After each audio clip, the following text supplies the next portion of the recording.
ধাক্কা খাবেন, ধৈর্য ধরতে পারলে রবের উপর সন্তুষ্টির সাথে পাক্কা হবেনই হবেন। যারা আপনাকে ভেঙতে চেয়েছিল এক সময়, যারা আপনাকে নষ্ট করতে চেয়েছিল, ধ্বংস করতে চেয়েছিল, ওই আপনার ধৈর্য ধরে সবর করার কারণে, রবের সন্তুষ্টির অপেক্ষা করার কারণে আপনাকে আল্লাহ তাআলা এমন মজবুত দেওয়াল বাঁধিয়ে দিবেন, আপনাকে আর কেউ ভাঙ্গার ক্ষমতা রাখবে না। সুবহান।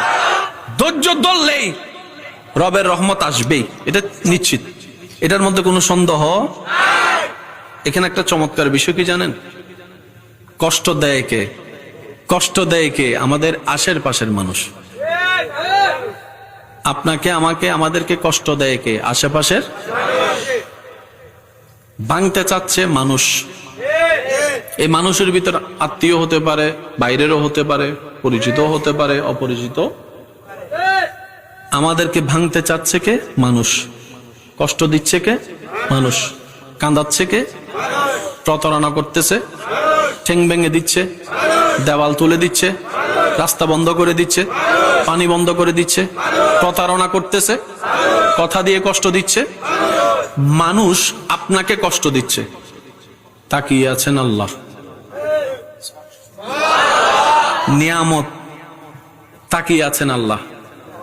এবার আপনার সেই মানুষের দেওয়া কষ্ট তিল তিল তিল তিল করে আস্তে আস্তে সহ্য ক্ষমতার বাইরে চলে যাচ্ছে, আস্তে আস্তে সহ্য ক্ষমতার বাইরে চলে যাচ্ছে। আপনার রব তাকিয়ে আছে। শনিবার, রবিবার, সোমবার, মঙ্গলবার, বুধ হয়ে বৃহস্পতি হয়ে আবার শুক্রবার, সপ্তাহ চলে যাচ্ছে, মাস হয়ে যাচ্ছে। আপনি শুধু রবের দিকে তাকায় সবর করে আছেন। রবের যেই দিন ইচ্ছা হবে, রব ফেরেশতাকে বলবে, কিরে আমার বান্দাকে মাসের পর মাস, বছরের পর বছর কষ্ট দিচ্ছে, সেইভাবে ধৈর্য ধরে সহ্য করে আছে কেন? ফেরেশতা বলবে, আল্লাহ তোমার হুকুমের অপেক্ষায় বসে আছে, তোমার হুকুমের অপেক্ষায় বসে আছে।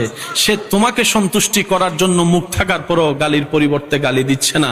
আল্লাহ সে তোমাকে রাজি করার জন্য মারের পরিবর্তে মার দিচ্ছে না। সে দুনিয়ার মানুষ সৃষ্টি তাকে কষ্ট দিচ্ছে, সে তোমার সৃষ্টিকে ভালোবাসা দিয়ে যাচ্ছে, মায়া দিয়ে যাচ্ছে, সেবা দিয়ে যাচ্ছে। রব্বুল আলামিন